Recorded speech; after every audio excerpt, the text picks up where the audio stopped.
नमस्कार दोस्तों, REET SST RBSC history top 20 की क्लास 30 में आपका हार्दिक स्वागत है। देखिए मित्रों, आज बात करेंगे हिंदेशिया। जावा, सुमात्रा, बोर्नियो व बाली द्वीप समूह, इसको हिंदेशिया कहा जाता है। यानी जावा जो द्वीप है ये, सुमात्रा और बोर्नियो, इन सबको मिलाकर हिंदेशिया कहा जाता था। हिंदेशिया किसको कहते थे? जावा, सुमात्रा एवं बोर्नियो द्वीप समूह को।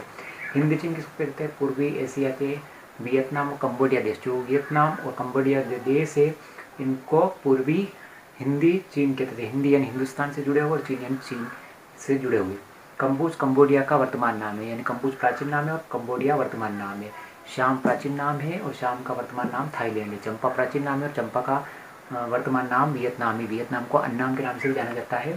बर्मा प्राचीन नाम है और म्यांमार वर्तमान नाम है। चंपा वियतनाम से 100 से अधिक संस्कृत अभिलेख मिले हैं। यानी चंपा से चंपा, जिसको वर्तमान वियतनाम कहते हैं, यहाँ से 100 से अधिक संस्कृत अभिलेख मिले। इसका मतलब यहाँ से भारत की संस्कृति वियतनाम तक फैली हुई थी, तभी तो संस्कृत के अभिलेख मिले। हर्षवर्धन की बात करते अपन। हर्षवर्धन प्रारंभ में सूर्य व शिव का उपासक था और बाद में बौद्ध बन गया।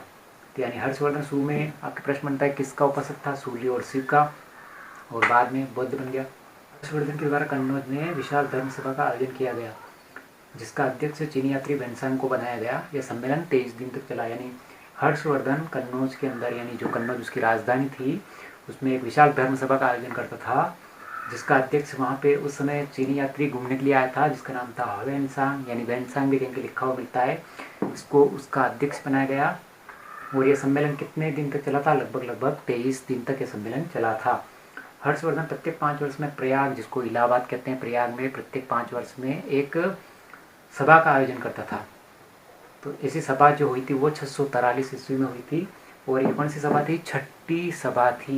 यानी हर 5 वर्ष में होता है, जैसे 12 वर्ष में कुंभ का मेला लगता है, ऐसे हर 5 वर्ष में हर्षवर्धन प्रयाग में एक सभा का आयोजन करता था, जिसे मोक्ष परिषद कहते हैं। मोक्ष परिषद का मतलब होता है हर्षवर्धन इसमें दान पुण्य करता था। यानी बाहर से आए हुए कितने साधु संत विद्वानों को ये दान देता था, यहाँ तक कि अपनी सारी संपत्ति तक दान देता था। एक बार तो ये ऐसा हुआ कि हर्षवर्धन ने अपनी सारी संपत्ति दान कर दी, यहाँ तक कि अपने गहने, अपने पहनने के कपड़े तक। तब इसने अपनी बहन राजश्री से कपड़े मांगकर पहने थे।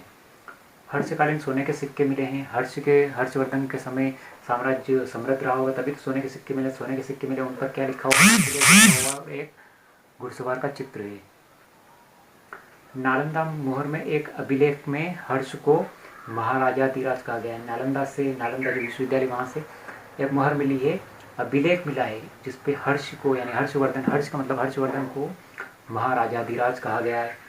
हर्षवर्धन एक विद्वान भी था। रत्नावली, प्रियदर्शिका, नागानंद ग्रंथों की रचना की। यानी हर्षवर्धन ने 3 प्रसिद्ध ग्रंथों की रचना की थी, जिनमें रत्नावली, प्रियदर्शिका और नागानंद थे। हर्षवर्धन के दरबारी कवि बाणभट्ट, हर्षवर्धन के दरबार में बाणभट्ट नाम का कवि रहता था, जिसने हर्षचरित और कादम्बरी ग्रंथों की रचना की थी। जयदेव ने गीत गोविंद में लिखा है कि कालिदास और भास की भांति हर्ष भी एक महाकवि था। यानी जैसे महाकवि कालिदास हुए हैं, उसी प्रकार हर्ष भी एक महाकवि था। हरिदत्त भी हर्ष का दरबारी कवि था। तो ये रही थी अपने हर्षवर्धन संबंधित छोटी सी क्लास। कैसी लगी आपको? लाइक करें, शेयर करें, सब्सक्राइब करें। मिलते हैं अगली क्लास में। Thank you.